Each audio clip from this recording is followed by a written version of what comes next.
Bienvenidos a La Voz de la Biblia, el espacio donde aprenderás la palabra de Dios al dejar que ésta, en su luz, se interprete a sí misma.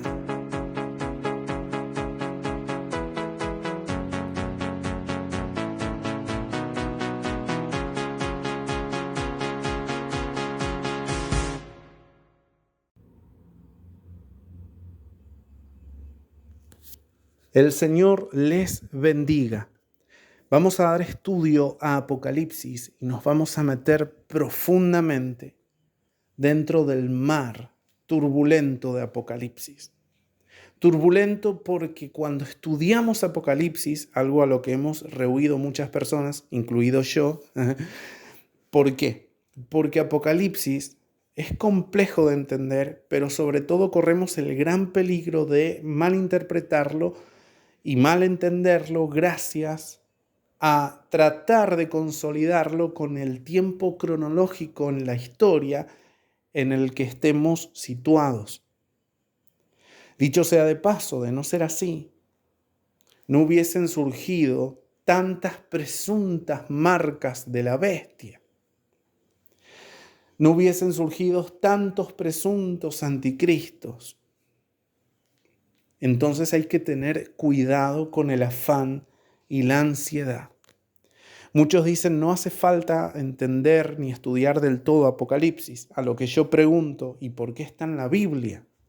Nosotros no debemos ignorar ningún aspecto de la palabra, porque una endija que le demos a Satanás, él entra y después de esa endija se construye un portón de insana doctrina donde él lleva muchísimos al error. Y siempre Satanás busca engañar doctrinalmente a través de la Biblia misma, pero con algún propósito, algunos manifiestos y otros ocultos.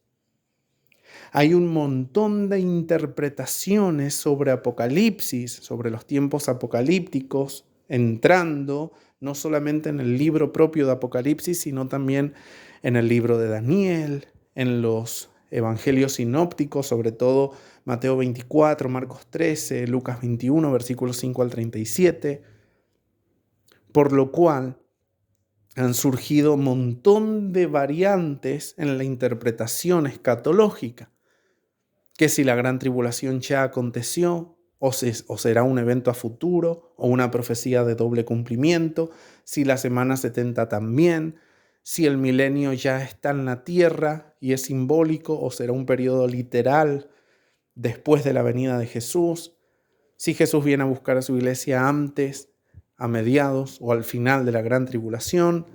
Montón de posturas e interpretaciones que dan escalofríos cuando las escuchamos sobre, por ejemplo, cuál sea la marca de la bestia. Por ejemplo, escuché una hace poco de que el primer 6 es por el número 6, en que fue creado el hombre en el día 6, es número de hombre, y 66, más o menos así explicaba esta persona, 66 porque son los 66 libros que Dios dejó en la Biblia. Entonces, la ignorancia de ese hombre de lo que es la palabra de Dios lo lleva a errores y lleva a una ignorancia de alguien no salvado, y esa es la marca de la bestia. En síntesis, la marca de la bestia es que seas un hombre con desconocimiento de los 66 libros de la Biblia o algo así. O sea, fíjense la manera de interpretar privadamente a la palabra de Dios, y eso es porque Jesús dijo algo muy curioso que no le hemos prestado atención. No os toca a vosotros saber las sazones que el Padre puso en su sola potestad. Entonces, cuando nosotros leemos eso, o nos tiramos a no obedecer porque decimos, esto era para los discípulos, ahora a nosotros nos corresponde saber todo porque estamos en los últimos tiempos, ¿sí? Y nos tiramos de cabeza a tratar de saber cuál es la marca de la bestia, quién será el anticristo, en fin. O nos vamos al otro extremo de decir, listo, entonces no estudio Apocalipsis. La Biblia no está diciendo que no estudiemos Apocalipsis. Está diciendo que por nada estemos ansiosos ni afanosos. ¿Cómo entonces se complementa La palabra de Dios al decirnos que por nada estemos ansiosos ni afanosos, a la misma vez de que no dejemos de estudiar las profecías porque para algo el Señor las puso ahí. Se complementa en que cuando estudiemos Apocalipsis, lo hagamos a la luz de la suma de la palabra de Dios. Salmo 119, versículo 160, mi versículo favorito, la suma de tu palabra es la verdad. Entonces, yo les invito ahora cordialmente a dejar esos afanes. La Biblia dice que, por ejemplo, muchos ya predicaron que la resurrección se había efectuado. Cuando Jesús resucita, resucitan también varias personas con él y se aparecían a los familiares. Pero la Biblia no descarta, y esto es un dato curioso, de que hayan resucitado personas que no tenían familiar en ese tiempo. No lo sabemos. Quizá resucitaron hasta profetas del Antiguo Testamento. No lo sabemos. La Biblia no lo detalla. Haya sido así o no, ajustándonos estrictamente a lo que dice la palabra, resucitaron personas, ¿sí? Se aparecían a sus familiares. Y de ahí que cuando empezó a surgir todo esto de la resurrección en la etapa apostólica, que empezó a surgir esto de la resurrección, de la venida de Jesucristo, muchos empezaron a decir, Jesús ya vino. ¿Por qué? Porque la resurrección de los muertos ya aconteció. Y dice la palabra que así trastornaban la fe de muchos. Y yo te hago una pregunta, ¿qué trastorna hoy tu fe cuando hablamos de escatología? ¿A qué le tenés miedo o qué te pone ansioso sobre Apocalipsis? Yo me di al estudio de Apocalipsis, como lo estoy haciendo profundamente gracias al preterismo. El preterismo que reza que la gran tribulación ya aconteció, que fue en la semana 70, a lo que yo les digo algo que a ustedes les va a hacer reteñir quizás sus oídos. Así es, la gran tribulación ya aconteció. Fue la semana 70 para el pueblo de Israel. Pero el preterismo va más allá y dice, la venida de Cristo también ya ocurrió. Estamos en el milenio. Y trastornan así, como hicieron aquellos, diciendo que la resurrección ya se efectuó, la fe de muchos. Si la resurrección ya se efectuó y nosotros no resucitamos, porque somos producto de los que se quedaron para el milenio, entonces, como dijo Pablo, vana es nuestra fe. Vamos entonces a atacar el preterismo, vamos a atacar diferentes doctrinas antibíblicas, pero para eso yo les invito cordialmente que aquí, a la entrada de este seminario donde voy a dar mi tesis, ustedes, en los recipientes que elijan, el que está a mi derecha o a mi izquierda, sean tan amables por el bien de ustedes mismos y la conservación de la sana doctrina en la interpretación que la palabra se da a sí misma, sean por favor tan amables de dejar sus lentes denominacionales y doctrinales allí. Porque si ustedes ya vienen con lentes doctrinales, ya vienen con la verdad absoluta y el Señor no les va a poder dar vino nuevo a un odre viejo. Para que haya revelación del Señor, su recipiente tiene que estar vacío. Primero, porque ustedes no saben si tienen ya el recipiente lleno, pero con un conocimiento fraudulento. Nosotros aquí, los que ya me conocen de tiempo, ya saben cómo me manejo. No doy interpretación mía a la palabra de Dios, sino que yo tan solamente dejo que Él ya se interprete a sí mismo. Y eso les prometo que va a pasar en nuestro estudio. Vamos a irnos profundo a los misterios del Apocalipsis, pero a través de la misma Biblia interpretándose a sí misma. No vamos a dar interpretación privada. Mi postura, porque se van a dar cuenta y es necesario que lo diga de ahora, es el post-tribulacionismo.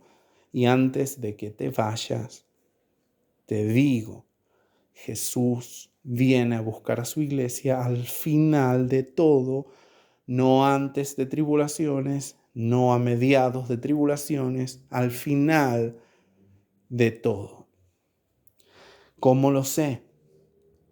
Por la suma de la palabra de Dios.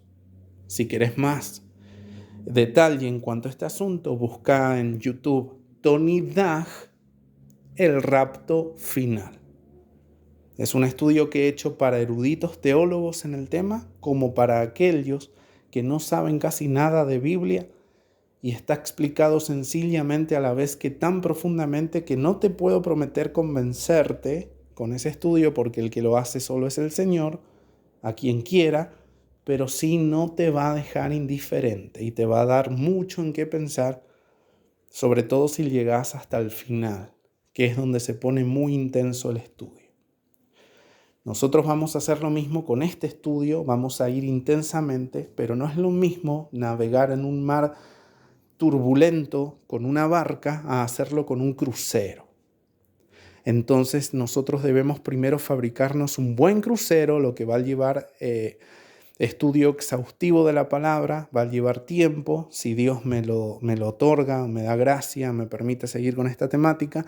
Pero una vez que ya tengamos construido un buen crucero hecho de la suma de la palabra de Dios, después el mar turbulento se va a sentir ameno y lo vamos a poder transitar más fácilmente, no cayendo en muchas malas interpretaciones dentro de este mar turbulento al cual me dirijo, como a Apocalipsis, porque Apocalipsis es complejo de entenderse. Empecemos entonces. Me he dado la tarea de presentar un orden para nuestro estudio que no va a empezar desde un pasaje de Apocalipsis, y por eso les invito cordialmente a que primero oren antes de escuchar este estudio, para que sea el Señor dándole luz a sus mentes. Y en la medida de lo posible también, si pueden estar con Biblia en mano y con algo en que anotar, mucho mejor. Vamos a empezar hablando del día del Señor. Ustedes dirán, no, yo quería ir a Apocalipsis 4, por lo menos. Bien, no vamos a ver las 7 iglesias de Apocalipsis, porque fueron mensajes que, aunque nos sirven a nosotros hoy, también fueron mensajes dados a iglesias que ya pasaron. Sí, no se corresponden al futuro escatológico de Apocalipsis. Pero antes de pasar del lleno al Apocalipsis futuro, tenemos que entender las bases o poner la piedra angular de nuestro estudio, y yo me he decantado porque la piedra angular sea el día del Señor. Cuando nosotros entendemos el día del Señor, les puedo asegurar que la travesía se nos va a hacer mucho más fácil por Apocalipsis. Nos vamos a Isaías 13, primer pasaje del día del Señor al que le damos estudio, y que es sobre la profecía contra Babilonia revelada al profeta Isaías, hijo de Amós. Nos vamos al versículo 7 en adelante. Dice de la siguiente manera: por tanto, estoy tomando de la versión Reina Valera 1960. Dice: por tanto, toda mano se debilitará y desfallecerá todo corazón de hombre, y se llenarán de terror. Angustias y dolores se apoderarán de ellos. Tendrán dolores como mujer de parto. Se asombrará cada cual al mirar a su compañero, sus rostros de llamas. He aquí, el día de Yahvé viene. Este es el día del Señor, día de Jehová, día de Yahvé. El día de la ira de Dios. Recordemos siempre, nosotros, el pueblo de Dios, no está puesto para ira. Tengámoslo presente. He aquí el día de Yahvé viene, terrible y de indignación y ardor de ira, para convertir la tierra en soledad y raer de ella sus pecadores, por lo cual las estrellas de los cielos y sus luceros no darán su luz. El sol se oscurecerá al nacer y la luna no dará su resplandor. Y castigaré al mundo por su maldad, a los impíos por su iniquidad, y haré que cese la arrogancia de los soberbios, y abatiré la altivez de los fuertes.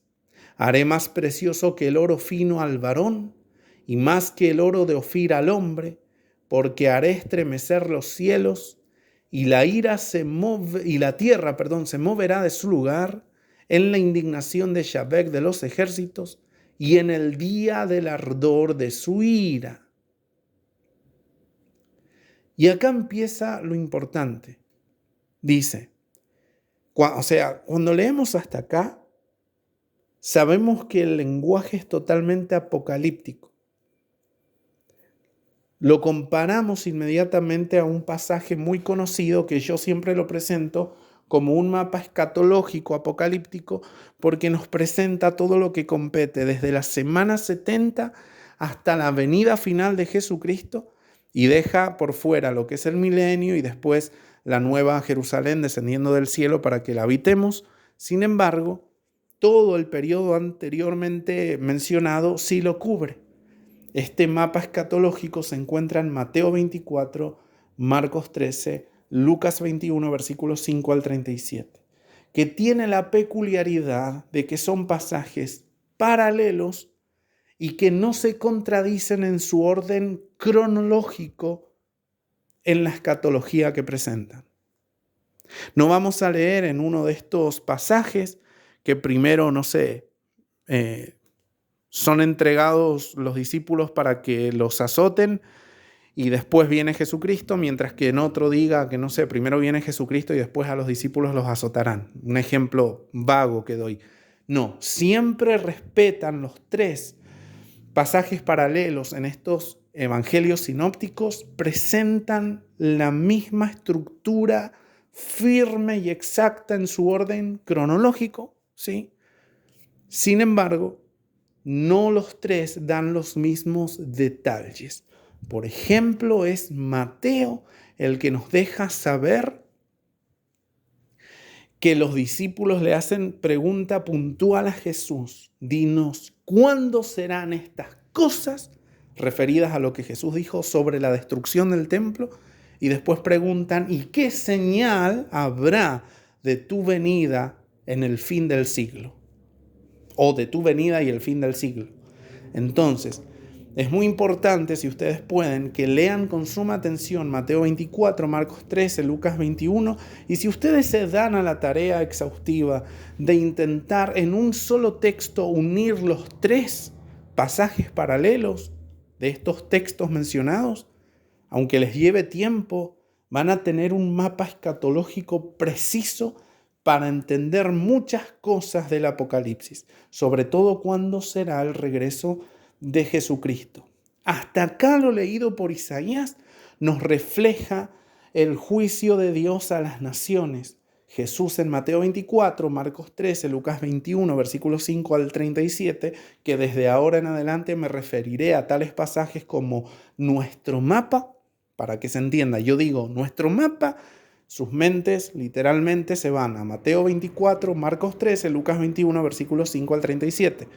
Entonces, cuando yo digo nuestro mapa, ustedes entienden que en nuestro mapa Jesús dijo que después de las tribulaciones mencionadas, el sol se oscurecerá, la luna no dará su resplandor, las estrellas caerán del cielo, las potencias de los cielos serán conmovidas. Entonces, lo que quiere decir después de eso, no antes, después verán la señal del Hijo del Hombre aparecer en el cielo.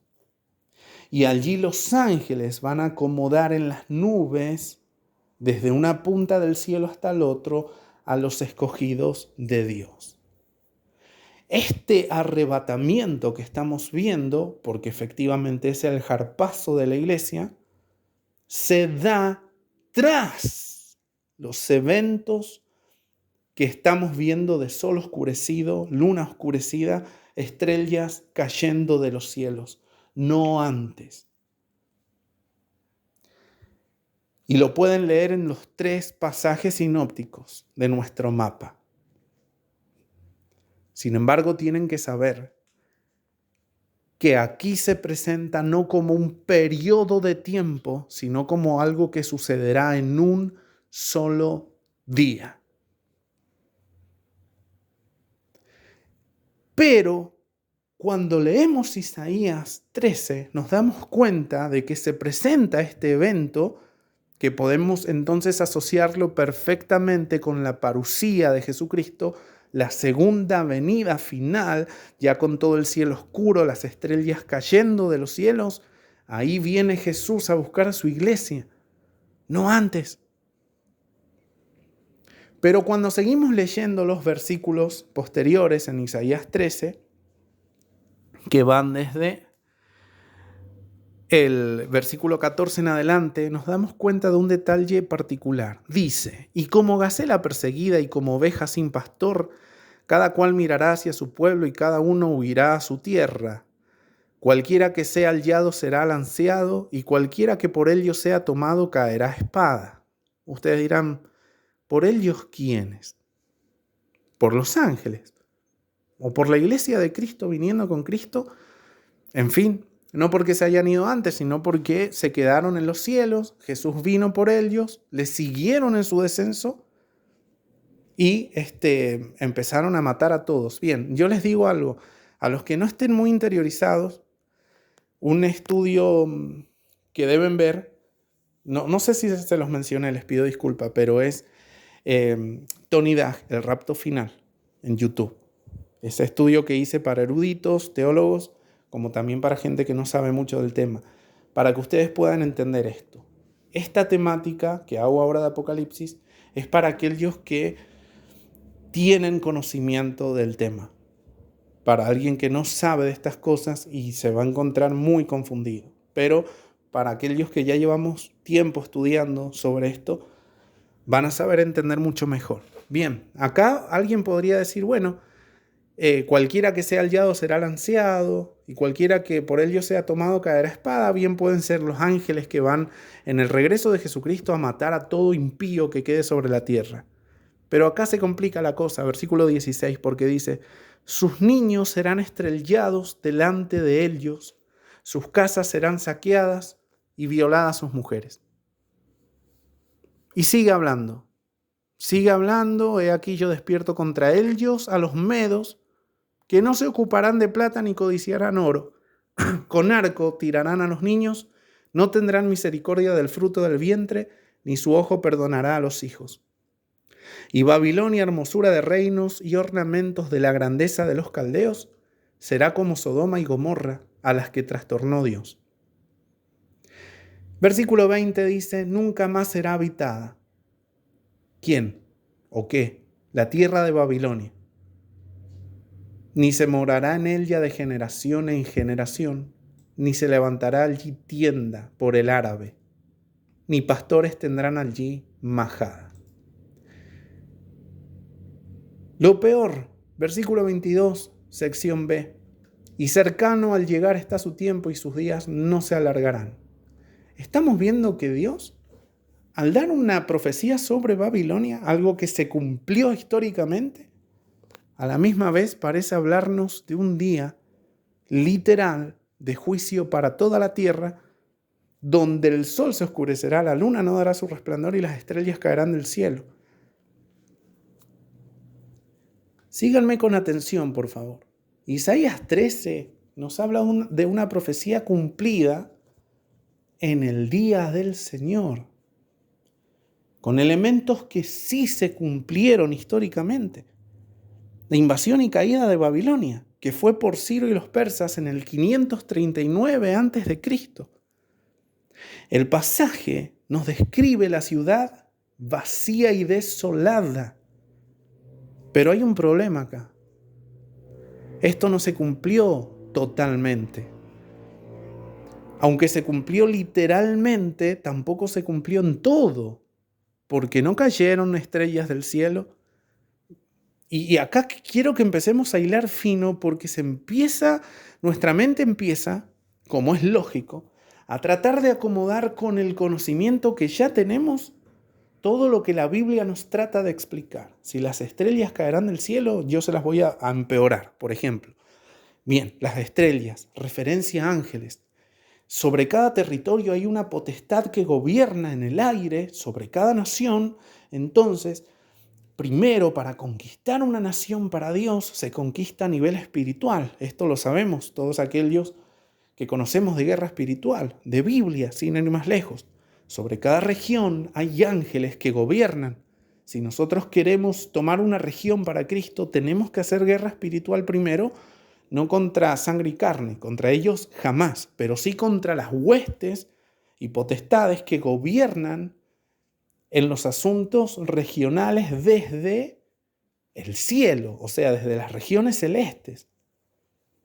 Si las estrellas caen del cielo, entonces quiere decir que aquí se cumplió el día del Señor y fue la invasión a Babilonia, y esas estrellas eran los ángeles que cayeron del cielo. Y el sol y la luna oscurecidos quiere decir que puede ser una metáfora a que se apagó la luz de Dios para ellos.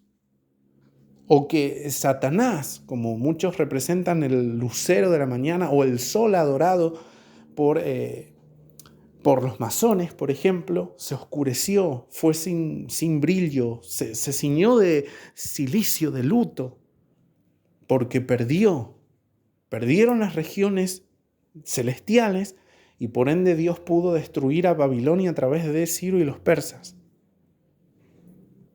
Claro, pero hay un problema con esta interpretación. Que el pasaje describe que la ciudad quedó para siempre vacía y desolada, y esto no ocurrió. Porque después Babilonia fue ocupada por ciertos grupos, cumpliéndose que nunca quedó completamente despoblada de manera permanente. Babilonia había esclavizado a Israel desde el 597 al 586 a.C., y deportaciones previas sucedieron. El castigo de Yahvé se ve reflejado en la derrota de Babilonia frente a los persas. Pero el problema es que Dios dijo en Isaías que iba a quedar para siempre desolada, y esto no ocurrió. Si no ocurrió esto, y nos trasladamos después a nuestro mapa, vemos que Jesús está diciendo que es un evento a futuro, que no ocurrió en Babilonia. El sol oscurecido, la luna sin resplandor. Lo que Dios está haciendo es dar una profecía de doble cumplimiento. Que nos guste o no, está más que claro que así es. Dios da profecías de doble cumplimiento. Váyanse a Ezequiel 28 y me dirán si no. Dios da una profecía al rey de Tiro, y también es una profecía para Satanás. Es común entonces que Dios dé profecías de doble cumplimiento. En realidad lo que hace el Señor es representar con sombras lo que va a acontecer al final. Todo el Antiguo Testamento, en sus formas litúrgicas y ritualísticas de presentarnos el cumplimiento de la ley de Dios, era sombra de Cristo que había de venir. Entonces, lo que Dios hace en Isaías 13 es mostrarnos con la caída de Babilonia una sombra de lo que finalmente ocurrirá en el futuro con la venida de Jesús. Elementos que no se cumplieron literalmente: oscurecimiento del sol y de los fenómenos celestes de los que habla nuestro mapa. Literalmente el sol y la luna no se oscurecieron en la caída de Babilonia, Pero también la profecía para que eso suceda es algo no simbólico, sino totalmente literal, como vamos a ver más adelante al seguir estudiando este día del Señor. Demos entonces una interpretación teológica a Isaías 13. Este lenguaje apocalíptico y simbólico indica una calamidad total que va a afectar a todo el orden conocido y no es necesariamente un evento astronómico literal. Similar a como Mateo 24, verso 29, usa imágenes de sol, luna y estrellas, aquí se nos presenta una profecía simbólica de tribulación y juicio, pero necesariamente no es un eclipse literal. Por lo cual estamos frente a una sombra en Isaías 13 de lo que ocurrirá en el día final, en la venida o parusía de Jesucristo. Pasemos. Ustedes no piensen mucho, o sea, piensen, sí, pero digo, no se estanquen mucho, sino sigamos viendo por dónde la Biblia nos va llevando para que podamos entender después, a la luz de los pasajes más claros, las cosas más oscuras. Isaías 24 nos habla del día del Señor, versículo 20 en adelante. Temblará la tierra como un ebrio y será removida como una choza. Les quiero decir algo, acá hago un paréntesis. Bíblicamente, la tierra es plana. Ustedes dirán, ¿qué tiene que ver? ¿Por qué sale con eso? ¿O yo no creo en eso? ¿Es necesario decir eso? Nos han engañado mucho con el tema, pero se nos hace mucho más fácil entender ciertas profecías bíblicas cuando entendemos que la tierra no es una pelota girando en el espacio, en un espacio sideral. La Biblia habla de que la tierra es inamovible. Dios sentó sus columnas y le dice que permanezca quieta. Sin embargo, la Biblia habla de un terremoto, no de varios, y ya lo vamos a ver, pero habla de un solo terremoto donde toda isla se moverá de su lugar. La tierra, por lo que dice el texto, parece que va a ser terraformada. Sus continentes se pueden llegar a mover de lugar. Ese solo terremoto es uno solo y está ubicado en el día de la ira del Señor o parusía de Jesucristo. Cuando yo digo día del Señor, ustedes quiero que se mentalicen que es el mismo día de la parusía de Jesucristo, lo que nosotros hoy en día conocemos como la guerra de Armagedón, en Apocalipsis 16. Entonces, día del Señor, día de venida de Jesucristo. Porque Jesús tiene que venir después de que literalmente, no simbólica, sino literalmente, la luna se oscurezca, el sol no dé su resplandor, las estrellas caigan del cielo, algo que no puede ocurrir si la Tierra es una bola, porque una sola estrella representa hasta una galaxia. Y las potencias de los cielos se conmuevan. Y ustedes dirán, es que las estrellas son los ángeles que van a caer. Ya vamos a ver eso, pero ustedes tengan presente esa verdad. La Tierra no es un globo y esto, aunque ahora no parezca relevante, lo va a ser a medida que avancemos en nuestro estudio. Nuestra Tierra es plana, ¿sí? No hay más espacio ni seres creados en otros mundos. Estamos el Señor en los cielos, sus ángeles y los ángeles caídos acá en la tierra con nosotros. Punto, no hay más. Y bueno, los demonios para aquellos que los diferencien de los ángeles caídos, pero ese es otro tema. Bien. Recordemos que Isaías, el Antiguo Testamento, es sombra de lo que pasa en el Nuevo Testamento. Isaías 13 nos habla de una sombra de luna oscurecida, sol sin resplandor, estrellas cayendo de los cielos, pero en nuestro mapa ya es algo literal, no es una sombra. En el Nuevo Testamento esto se cumple literal.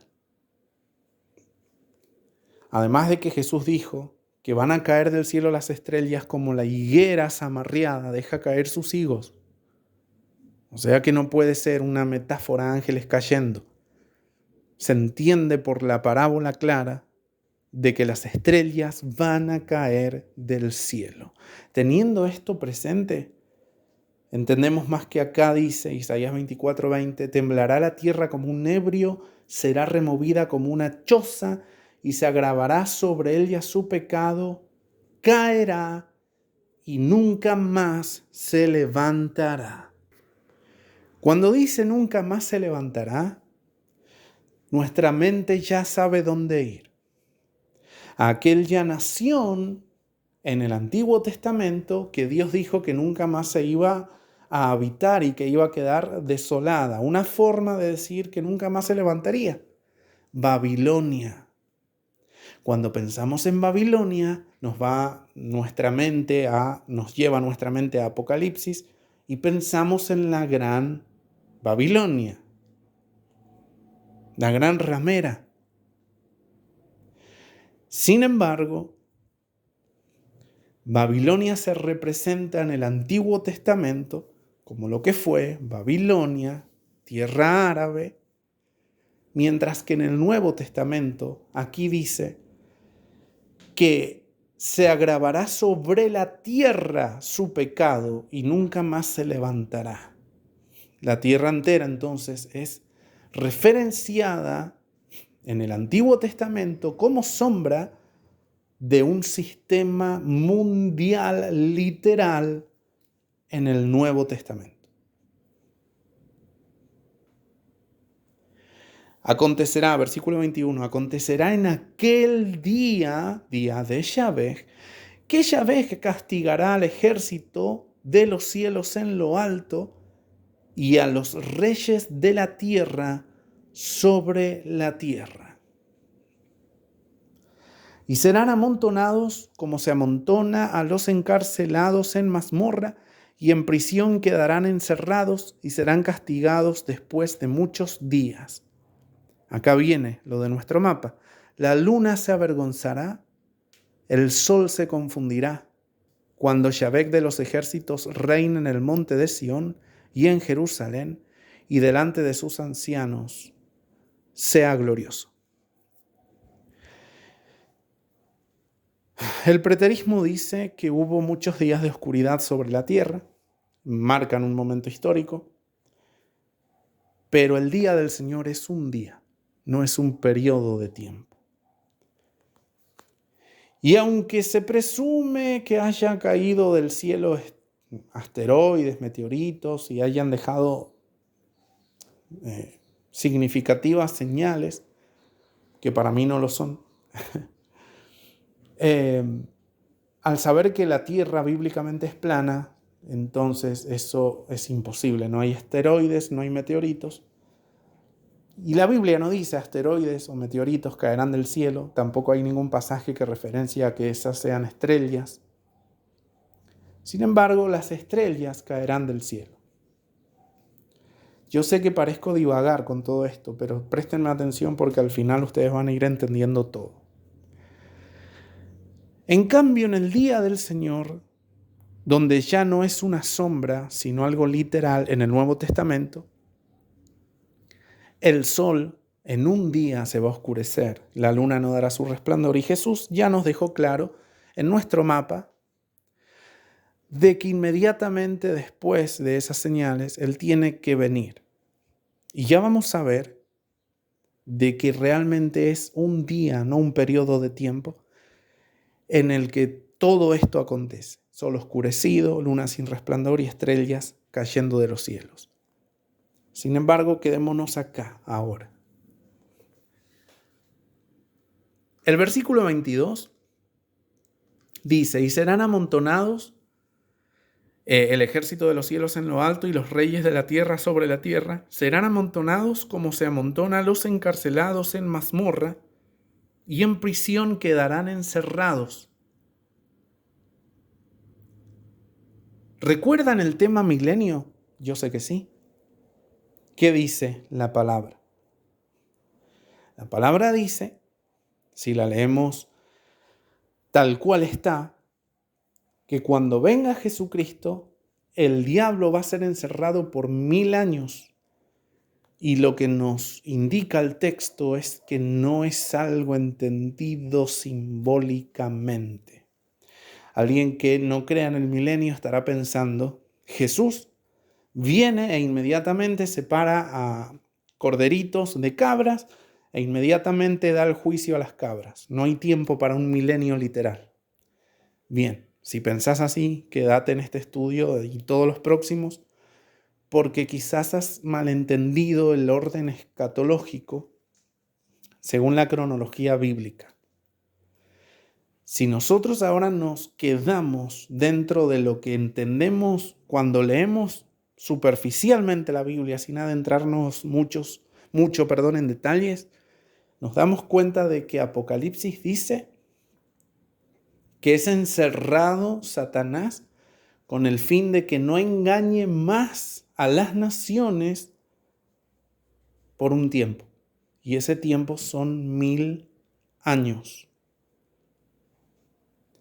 Qué curioso que acá Isaías 24, versículo 22 diga que serán amontonados como se amontonan a los encarcelados en mazmorra y en prisión van a quedar encerrados, pero dice que serán castigados después de muchos días, no inmediatamente. ¿Puede estar hablando este versículo 22 de Isaías 24 del milenio, donde van a ser encerrados en mazmorras y serán castigados después de muchos días, después del milenio?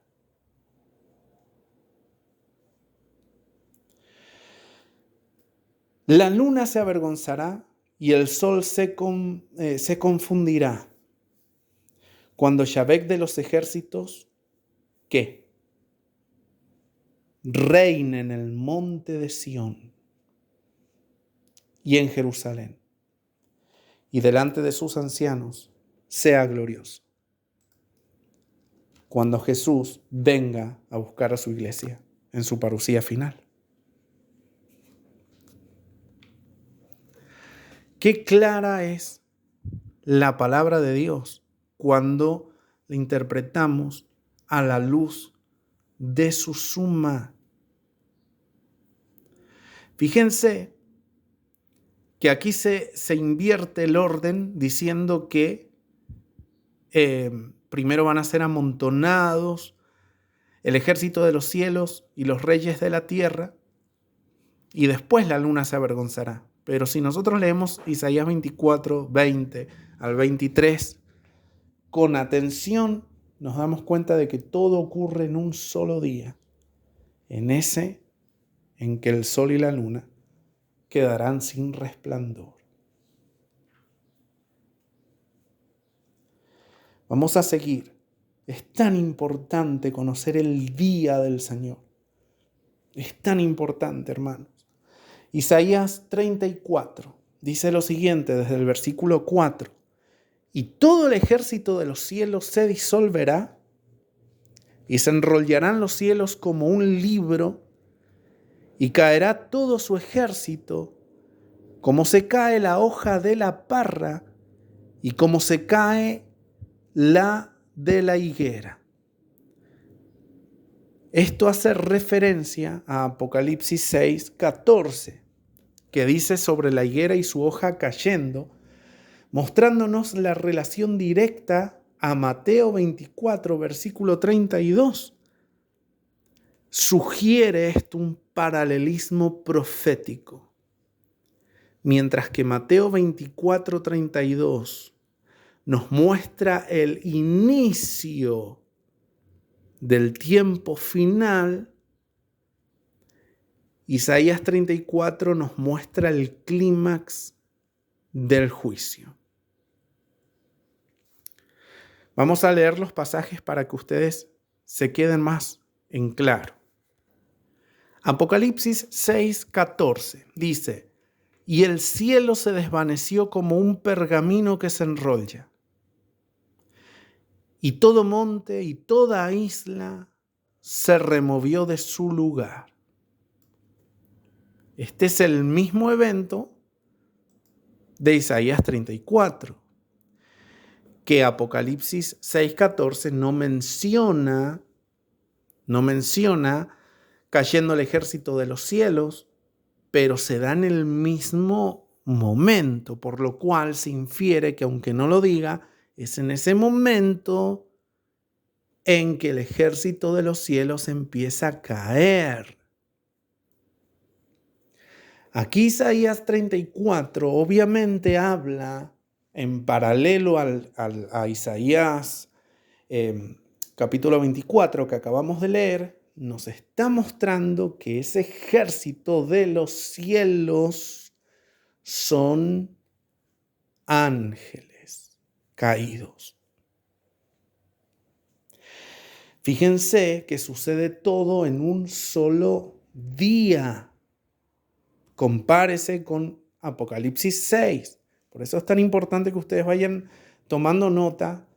Esta temática es más para que ustedes la sigan con Biblia en mano, si no se van a reperder, hermanos. A menos que tengan muy en claro la palabra de Dios en sus mentes. Bien, Apocalipsis 6:14 es paralelo a Isaías 34, también a Isaías 24 y a Isaías 13. El día del Señor es uno solo y ocurre todo esto. Luz de luna y sol desaparecen y estrellas caen de los cielos.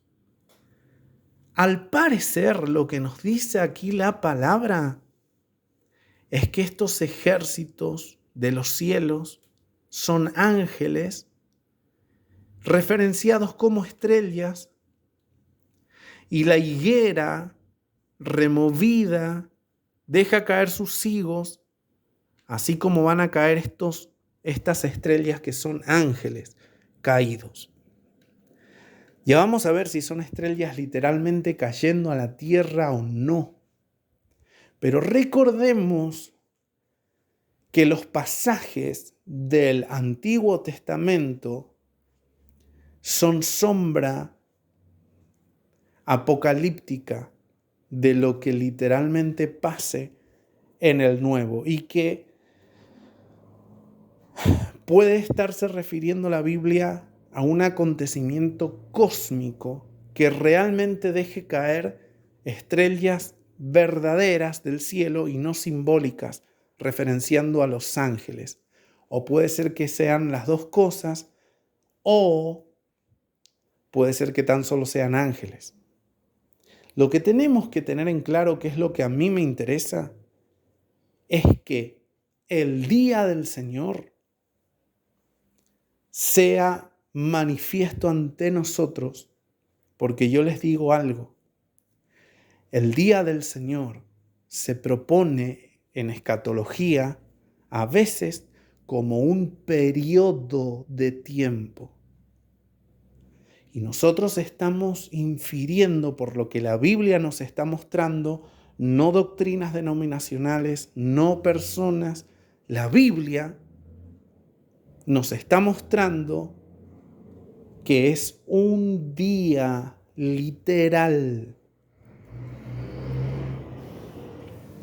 Un solo día. Nos vamos entonces a Mateo 24, versículo 32. Déjenme que lo busco. Estoy en mi computadora, mucho más rápido. Mateo 24, 32. De la higuera aprended la parábola. Cuando ya su rama está tierna y brotan las hojas, Sabéis que el verano está cerca.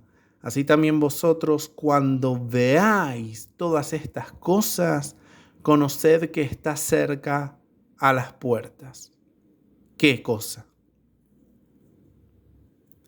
Todo lo que venía hablando Jesús. Vámonos a unos versículos antes para ver de qué venía hablando Jesús. E inmediatamente después de la tribulación de aquellos días, el sol se oscurecerá y la luna no dará su resplandor, y las estrellas caerán del cielo y las potencias de los cielos serán conmovidas. Entonces aparecerá la señal del Hijo del Hombre en el cielo, y entonces lamentarán todas las tribus de la tierra, y verán al Hijo del Hombre viniendo sobre las nubes del cielo con poder y gran gloria, y enviará a sus ángeles con gran voz de trompeta, y juntarán a sus escogidos de los cuatro vientos, desde un extremo del cielo hasta el otro. Y aquí dice, de la higuera aprended la parábola. Claro, si Jesús les está diciendo, cuando veáis todas estas cosas, conoced que está cerca a las puertas. ¿Qué cosa? La venida del Hijo del Hombre. Cuando vean que el sol se oscurecerá, la luna no dará su resplandor, las estrellas caerán del cielo y las potencias de los cielos serán conmovidas. El preterismo, yo entiendo que ellos entiendan del siguiente modo. Jesús está diciendo, inmediatamente de la tribulación de la que Jesús ya vino hablando, esta gran tribulación que se daría entre los cristianos en la semana 70, después de esta tribulación que aconteciera a Israel, porque no a los cristianos en todo el mundo, en Israel, en la semana 70, el sol se oscurecería, la luna no daría su resplandor y las estrellas caerían del cielo. Entonces aparecería la señal del Hijo del Hombre después de eso. Y como le dijo a los discípulos, cuando ustedes vean estas señales, entiendan que está a las puertas el regreso del Hijo del Hombre, el preterismo dijo, claro, la gran tribulación ya pasó. Claramente Jesús dijo que será entonces tiempo de gran tribulación como no ha habido ni habrá.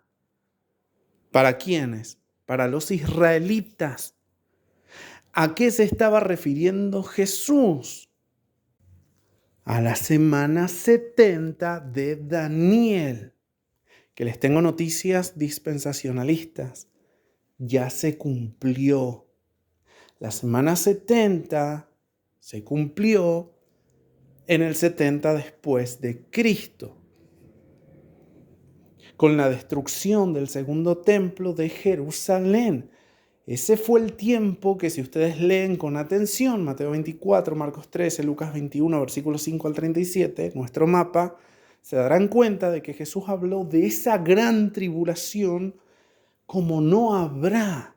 Y les tengo noticias. Si ustedes van a Apocalipsis 12, se van a dar cuenta que Israel, en la época de los 42 meses del reinado del anticristo, va a ser resguardado en el desierto. La cosa se va a venir fea por el dragón que lanza su río detrás de Israel, y como no lo puede alcanzar porque la tierra se abre y se traga al río, se vuelve el dragón con toda su furia hacia el remanente de Israel, que son aquellos que guardan el testimonio de Jesucristo por toda la tierra. Es decir, que la gran tribulación ya se cumplió para los de Israel étnicos en la semana 70, que para nada es futurista. Eso de que la semana 70 hay 7 años de tribulación divididos en 3 años y medio de tribulación y 3 años y medio de gran tribulación es algo que nos enseñaron, pero no está escrito en la Biblia. La Biblia habla de gran tribulación para Israel en la semana 70. Para nosotros, en el futuro, solo se nos habla de un hijo de pecado, de perdición, gobernando desde Jerusalén con su marca de la bestia por solamente 42 meses. Apocalipsis 13. O sea, durante 3 años y medio, ¿quién te enseñó de que esos 3 años y medio son la mitad de la semana 70? La Biblia no te lo está enseñando, te lo enseñaron a vos, me lo enseñaron a mí. Pero la Biblia es clara, semana 70 se cumplió en el 70 después de Cristo, se destruye el templo de Jerusalén, el segundo templo. Fue ahí que se cumple la palabra de Jesús. ¿Cuándo serán estas cosas?, le dijeron los discípulos. De lo que dijiste, que no quedará piedra sobre piedra que no sea destruida. Se cumplió en la semana 70. Y en ese tiempo, si lees el mapa, en ese tiempo Jesús dijo: huyan a los montes y rueguen de que no se hallen en día de reposo. Esto es clave. Si está nombrando Jesús el tiempo de gran tribulación y les pide a los judíos, a los discípulos, que oren para que esto no acontezca, ¿qué? La gran tribulación. En día de reposo es porque no es para todo el mundo. Era una gran tribulación como no ha habido ni habrá sobre los israelitas. A nosotros, ¿qué nos importa si la gran tribulación empieza en día de reposo?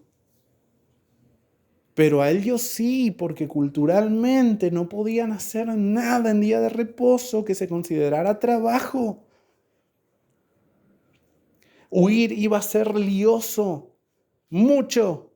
Por lo tanto, rueguen a Dios de que no caiga ese día en día de reposo, porque habrá gran tribulación, como no ha habido ni habrá. Es clarísima la Biblia de que les habla a los israelitas, porque solo a ellos esa gran tribulación les afectaría el doble o el triple si caían día de reposo. La gran tribulación ya fue. Apocalipsis no nos menciona gran tribulación, nos menciona 42 meses donde los santos vamos a ser perseguidos. Pero gran tribulación, específicamente con la palabra o la frase gran tribulación, solamente para los israelitas. Perdón, y en la semana 70. Fijémonos entonces que el preterismo dijo, claro, Jesús dijo que cuando todo esto acontezca después de la tribulación de aquellos días e inmediatamente después, el sol se oscurecería, la luna no daría su resplandor, las estrellas caerían del cielo, las potencias de los mismos serían conmovidas. Entonces tenía que aparecer la señal del Hijo del Hombre. Y dicen, hubo periodos de días sin sol, sin luna, sin su resplandor. Hay constatación de estrellas que han caído de los cielos y han dejado sus marcas. Entonces, lo que quedó después fue una manifestación de que Jesús ya vino. Entonces sí tenemos que pasar a explicar. ¿Qué quiere decir entonces para el preterismo la segunda venida de Cristo? ¿Cuándo ocurrió? El preterismo tiene diferentes variantes en que ubica la segunda venida de Cristo, pero lo hace de una manera muy diferente a lo que nosotros entendemos, como lo que la Biblia explica. Un regreso visible donde todo ojo le verá y glorioso al final de los tiempos. Sobre todo porque Jesús dijo, hay algunos aquí que no van a gustar la muerte sin que vean al Hijo del Hombre manifestado en la gloria de Dios. O sea, cuando Jesús dijo, habrá algunos de aquí que no van a gustar la muerte sin que vean al Hijo del Hombre en gloria, el preterismo dice, claro, la segunda venida de Cristo tuvo que ocurrir antes de que algunos discípulos murieran, algunos apóstoles. Lo que el preterismo ignora es que cuando leemos la palabra, Jesús dice eso y lo que ocurre unos días después es que algunos, no todos, algunos discípulos que fueron Juan, Andrés y Pedro, ven a Jesús manifestado en gloria. ¿Cuándo? En el monte de la transfiguración. Cuando aparece Elías y Moisés. Cuando aparecen Elías y Moisés junto a él. Entonces, el preterismo comete muchísimos errores y uno de ellos es decir, aparte de esto, ¿no? También cuando todo ojo le vea a Jesús venir, los que le traspasaron también lo verán y lo toman literal, que yo creo que es literal, pero lo toman en una manera de literalidad en el punto de decir, cuando Jesús venga, los que le traspasaron lo van a ver porque van a estar vivos en la tierra. Y hay un error acá. Porque cuando la Biblia dice que Jesús viene y todo ojo le verá, yo les pregunto, ¿no es poderoso Jesús para que todo ojo le vea? Sobre todo también los que estén en condenación. Y acá entran un montón de doctrinas. Bueno, a ver, si el cuerpo que muere queda inconsciente hasta el juicio final, esos muertos no le pueden ver. Entonces ahí ya se choca con la doctrina de que, a ver, el cuerpo que muere, o sea, el alma que muere está muerta, está dormida hasta el juicio final, no le va a poder ver a Jesucristo. Claro, pero cuando Jesús ya venga, van a resucitar. Y algunos dirán, no, porque la segunda resurrección es después del milenio, y si están dormidos hasta ese entonces no le van a ver a Jesús. Bien, acá yo ya tendría que explicar de que el que muere ahora, hoy, por ejemplo, no es que queda inconsciente. Se basan en un estudio de Eclesiastés, ignorando que Salomón está hablando en su libro de Eclesiastés de lo que es la vida del hombre vista horizontalmente, no verticalmente. Salomón al escribir Eclesiastés no está teniendo en cuenta la eternidad. Está diciendo, cuando el hombre muere sobre la tierra, no hay más memoria de él. Todo acaba, todo termina. Acá en la tierra no tienen conciencia. Acá en la tierra nada saben porque muertos están. Acá en la tierra. Porque si no, Jesús no hubiese dado la parábola del rico y Lázaro. Conscientes apenas mueren. Y alguno dirá, es que justamente es una parábola. Engaño no fue hallado en la boca del Mesías. Toda parábola que Jesús da, la da con aspectos literales y reales de la vida. Por eso les digo, es tan compleja la suma de la palabra de Dios que si nos equivocamos en un punto, nos equivocamos en todo. Y el que crea saber algo, sepa que nada sabe como debiera, dice la Biblia. Entonces, cuando Jesús venga, si dice que todo ojo le va a ver, a nosotros no nos compete tratar de encapsular el poderío de Dios y decir, a ver, no, si los muertos están en otro lado, ¿cómo le van a ver si no están sobre la tierra? Eso a nosotros no nos importa. La Biblia dice que le van a ver hasta los que le traspasaron, le van a ver hasta los que les traspasaron. Punto. Punto. El preterismo parcial, llamado también moderado, reza que Mateo 24, 1 al 34, Marcos 13, 1 al 30 y Lucas 21, 5 al 32 se cumplieron en el año 70 después de Cristo, cuando Jerusalén fue destruida por los romanos. Llaman venida del Hijo del Hombre a la venida en juicio sobre Israel. En ese tiempo, en ese día, no a una aparición física de Cristo. Porque creen que todavía habrá una venida futura y literal en la resurrección final, juicio, cielos nuevos y tierra nueva. O sea, que esa venida del Hijo del Hombre en la semana 70 no fue literal, sino metafórica. Una simbología de lo que ocurriría después. Para ellos, Apocalipsis 19 al 22 aún está pendiente. Después nos encontramos con el preterismo completo, que es el hiperderechamente el llevado al extremo, que dice que toda la profecía del Nuevo Testamento, inclusive Apocalipsis 20 al 22, se cumplió en el año 70. Según ellos, la segunda venida ocurrió espiritualmente en el juicio de Jerusalén. La resurrección ya ocurrió de forma espiritual, porque resucitamos al creer en Cristo, y el juicio final ya pasó, solo queda la vida eterna para los salvos. Este es considerado herético por la mayoría de la Iglesia histórica porque niega una futura resurrección corporal, algo que 2 Timoteo 2:18 condena. Vamos a leer entonces 2 Timoteo 2:18. Pero antes de leer nos vamos a poner en contexto.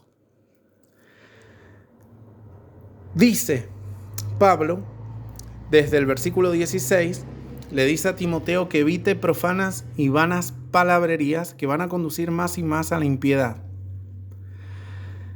Versículo 17, y su palabra carcomerá como gangrena, de los cuales son Himeneo y Fileto, que se desviaron de la verdad, y escuchen con atención, diciendo que la resurrección ya se efectuó, y trastornan la fe de algunos. Lo que está diciendo aquí la palabra es un impacto directo contra el preterismo. Cuando Jesús resucitó, muchos resucitaron con él y aparecían a sus familiares en las casas, dice la Biblia. Entonces, cuando en la etapa apostólica empezaron a hablar de la resurrección de los muertos, que ya se conocía desde el Antiguo Testamento, porque hay palabra de Dios de la resurrección de los muertos en el Antiguo Testamento, seguramente ya lo vamos a ver, empezaron a decir, claro, entonces Jesús ya vino, porque la resurrección de los muertos ya se efectuó. O no decían que ya vino, pero decían, la resurrección de los muertos ya se efectuó, porque aparecieron muertos a los familiares resucitados cuando Cristo resucitó. ¿Y qué dice Pablo? Que aquellos que predicaban semejante cosa trastornaban la fe de algunos. Pero no solo eso, contextualmente dice que se regían por profanas y vanas palabrerías que conducían más y más a la impiedad. Y con esto cierro la temática de hoy. Hermanos, la palabra de Dios nos confiere a que estudiemos toda la palabra, pero que por nada estemos ansiosos ni afanosos. Cuando algo a nosotros nos pone en esa posición de afán y ansiedad, no estamos cumpliendo con la palabra de Dios que nos dice que no estemos de ese modo. Cuando tratamos de interpretar Apocalipsis a nuestra manera, sin la suma de la palabra de Dios, sin esperar los tiempos de Dios, cometemos este error muchas veces, por ejemplo, con la marca de la bestia, cuando muchos dijeron, la marca de la bestia ya se efectuó. Lo dijeron tantas veces, pero sin ir más lejos, se dijo ahora, en el pasado acontecimiento que nos afectó a todos a nivel mundial, y que decían, muchos ya se han colocado la marca de la bestia, y trastornaron la fe de muchos que se sentían con un terror de haberse colocado la marca de la bestia. No se dieron cuenta de que las personas que se colocaban esa presunta marca de la bestia después se arrepentían de sus pecados, por lo cual querían buscar a Dios Y nadie produce eso sino la misma gracia del Espíritu Santo, de Dios mismo, que convence de justicia, juicio y pecado. Por ende, no era la marca de la bestia y trastornaban la fe de algunos. Cuando nosotros estudiamos Apocalipsis y lo hacemos tratando de conocer las sazones y los tiempos que el Padre puso en su sola potestad, ya nos desviamos de que Jesús nos mandó a no hacerlo. No os compete a vosotros saber las sazones que mi Padre puso en su sola potestad. Pero Diego, eso Jesús se lo dijo a sus discípulos. Claro, pero también va para nosotros. ¿Por qué? Porque alguno pensará, a ver, si Jesús dijo eso y después nos da Apocalipsis, se contradice la palabra. ¿Para qué nos da Apocalipsis si a la misma vez no quiere que inquiramos los tiempos? No es así. El Señor nos da Apocalipsis para que conozcamos los tiempos. ¿Cuándo? Cuando nos competa conocerlos. Están en la potestad del Padre. ¿Cuándo nos va a competir conocerlos? Cuando el Espíritu Santo lo demarque. ¿Cuándo será eso? Cuando el Señor lo demarque. La Biblia dice que la unción del Santo permanece en nosotros y esa unción, que no es mentira, es real, nos revela, nos enseña todas las cosas. Y no tenemos necesidad de que nadie nos enseñe, porque esa unción nos enseña todas las cosas. Lo que siempre digo, que no quiere decir que nadie nos va a enseñar, sino que esa unción va a ser el filtro, pero ese filtro siempre está acoplado a la palabra de Dios. El Espíritu Santo nos va a revelar por su palabra. ¿Cuándo? En su tiempo. No andemos tratando de saber quién es el anticristo. No andemos tratando de saber cuál es la marca de la bestia. No andemos así. Que podemos hacer estudios sobre por qué tal o cual cosa sea o no la marca de la bestia, se hace. No digo que esté mal, pero vamos a cometer errores porque cuando surja el anticristo, la unción te lo va a enseñar. Cuando salga la marca de la bestia, la unción te lo va a enseñar y no vas a tener necesidad de que nadie te lo enseñe porque el Espíritu Santo te lo va a confirmar, siempre respetando su palabra. Siempre. Entonces respetemos nosotros esto. Estudiemos Apocalipsis. Pero dejemos que el Señor sea revelando a través de su misma palabra. No nos queramos ir más allá con nuestra interpretación privada. Y esto ocurre en todos los sectores. Evangelistas de la prosperidad. No está en la Biblia, pero Dios me lo mostró. No, si vos tenés esa unción de la cual inferís que Dios por él ya te muestra las cosas, tiene que estar amparada tal enseñanza por la palabra de Dios. Si no, no es la unción de Dios la que te está enseñando las cosas. El Espíritu Santo nunca va contra su palabra. Entonces, eso es lo que nosotros tenemos que entender. El preterismo yerra porque este mensaje de segunda Timoteo, va contra ellos. La resurrección ya se efectuó. Estamos en el milenio. Y yo les digo algo. Como dice Pablo, si no hay resurrección, vana es nuestra fe. Claro, pero el preterismo no dice que no hay resurrección. Dice que va a haber una, pero si no hay resurrección, vana es nuestra fe. Y para esa otra variante del preterismo que sí cree que habrá una resurrección final, yo les digo algo. La resurrección final se da en un contexto de venida de Jesús literal, no metafórica. No es que Jesús vino metafóricamente o simbólicamente o espiritualmente en el año 70 después de Cristo a destruir, a condenar con su juicio y destrucción del segundo templo a Israel, pero después habrá una resurrección final. No. La Biblia es clara, muy clara, que en un solo día Jesucristo va a venir visible a todo ojo. No nos preguntemos cómo, Él sabrá cómo, visible a todo ojo, en un día en que literalmente el sol va a estar sin luz, o sea, el cielo va a estar sin luz de sol ni de luna, y las estrellas caerán del cielo. Eso pasa porque el preterismo no entendió lo fundamental.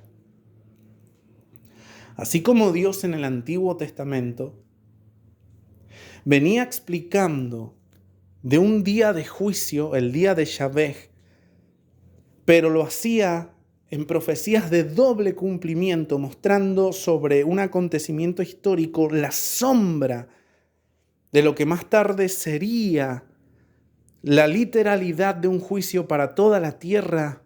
De la misma manera el Señor lo hace en el relato de Jesús en nuestro mapa. Después de la tribulación de aquellos días, habrá un día, sabemos que no es un periodo de tiempo, sino un día, porque está demarcado en el Antiguo Testamento como un día, uno, donde el sol se oscurecerá literalmente, la luna también, y como será un día oscuro, conocido de Yahvé, como dice uno de los textos al que le vamos a dar estudio más adelante, como va a ser un día literal, es que Jesús vendrá en esa oscuridad como ladrón en la noche, porque literalmente estará de noche.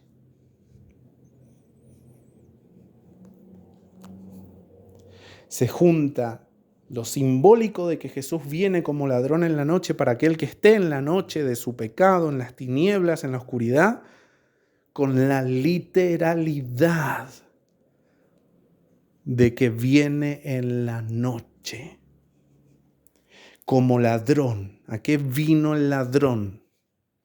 Referido a Satanás, si se quiere. A matar, hurtar y destruir. ¿A qué viene Jesús? No viene a robar porque viene a buscar a su pueblo que es suyo, pero viene a matar y a destruir a aquellos que no lo son. La Biblia junta para el día de Yahvé en el Antiguo y Nuevo Testamentos simbología y literalidad. Por eso es que no podemos descartar, aunque lo estudiaremos después, que en ese día las estrellas cayendo del cielo sean simbólicas para referirse a los ángeles que literalmente van a estar cayendo de las regiones celestes. Viene el Señor y las va a vencer a esos ángeles, como también literalidad para estrellas que realmente, siendo estrellas literales, caigan a la par de esos ángeles sobre la tierra. No lo sabemos, pero sí sabemos que no podemos descartar la simbología y la literalidad apocalíptica para el día del Señor. Y con esto cierro. El día final del Señor es al que los judíos le llamaban día postrero. Y esto tiene que retumbar como una bomba para el preterismo. Yo sé, le dijo Marta a Jesús, que vas a resucitar a Lázaro, mi hermano muerto. ¿Cuándo? ¿Alguien que se sepa el pasaje? En el día postrero. Y Jesús dijo, al que cree en mí, yo le resucitaré. ¿Cuándo? En el día postrero. Un día literal con sol oscurecido, luna sin resplandor, potencias de los cielos conmovidas, de noche, porque habrá tinieblas, día conocido solo de Yahvé, donde estará la manifestación pública y visible de Jesucristo, que viene para dar resurrección a los muertos. Literal, en el día postrero. Armagedón. Día de Yahvé.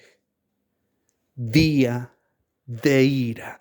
Representado tal día en el Antiguo Testamento por ciertos días que fueron de calamidad, más como sombra no de algunos días o de un periodo de tiempo, sino de un día literal, que así será en el Nuevo Testamento, en Apocalipsis, en la parusía de Jesucristo. Por eso, preterismo, no tenés base para asegurar que, como la gran tribulación, y en esto estoy de acuerdo con vos, sí fue ya y es pasada para Israel, pero no tenés base para asegurar que por eso Jesús ya vino y estamos en el milenio. No tenés base para afirmar eso.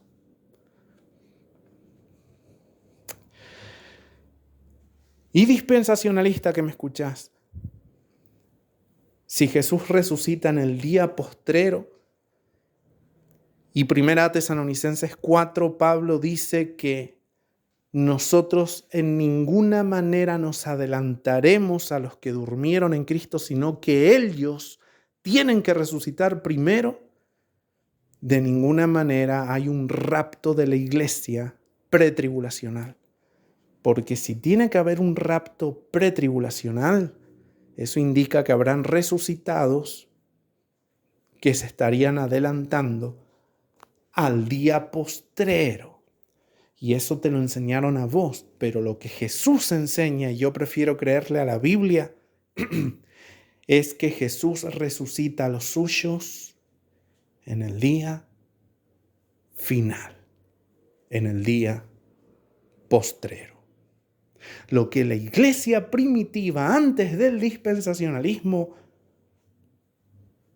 creía y predicaba, que había un solo día final, el día del final del siglo, conocido en el Antiguo Testamento como el día de Yahvé, el día de la ira. Pero ¿cómo puede ser si Jesús dijo que donde yo voy, también voy para preparar lugar para que donde yo estoy ustedes también estén, y Él está en los cielos?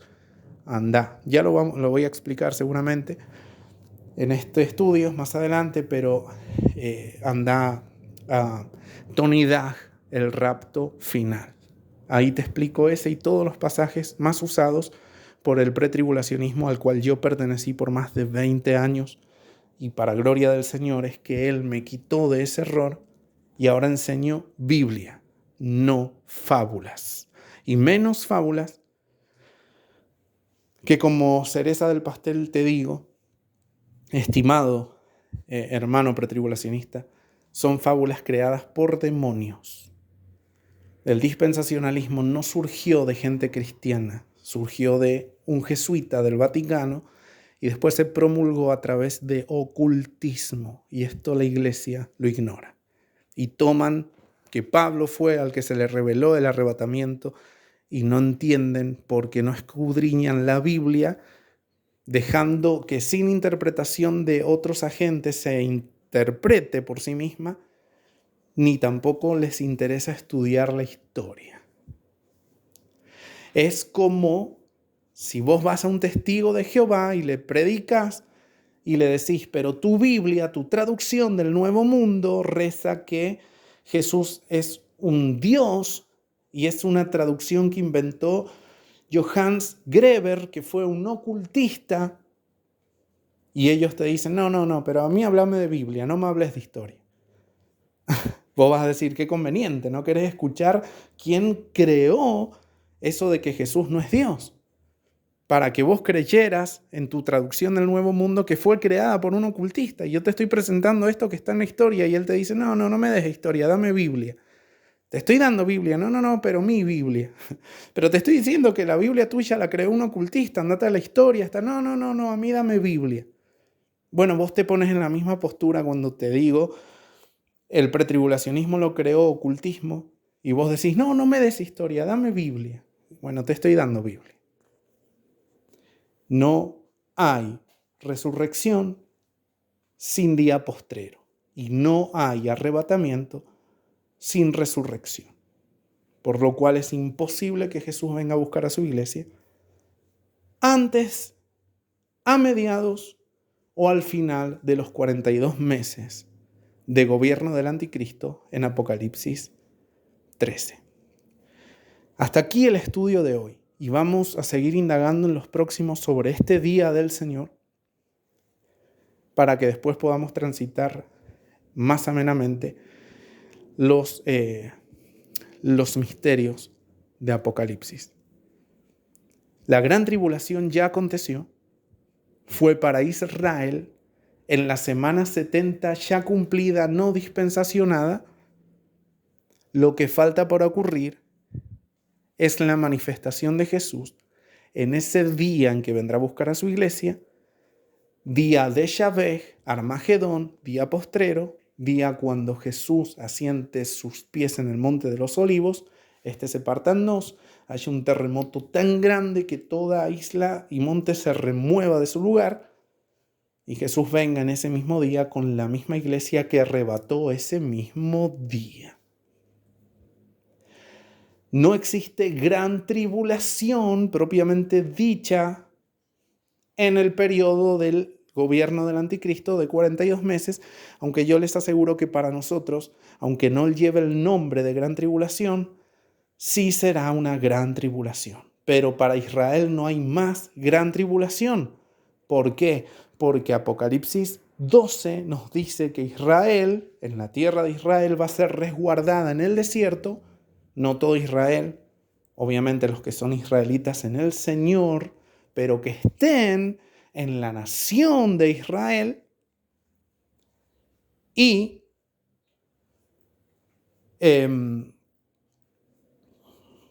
bueno, nada, eso.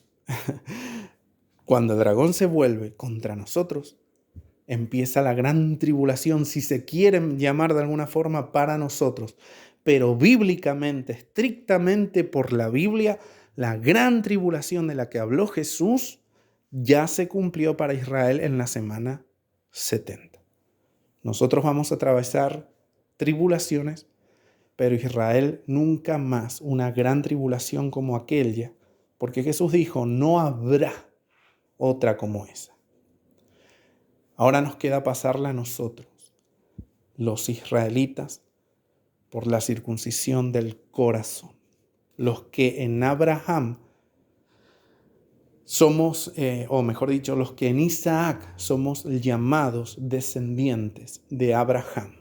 Es decir, en la promesa referencial a la gracia de Jesucristo.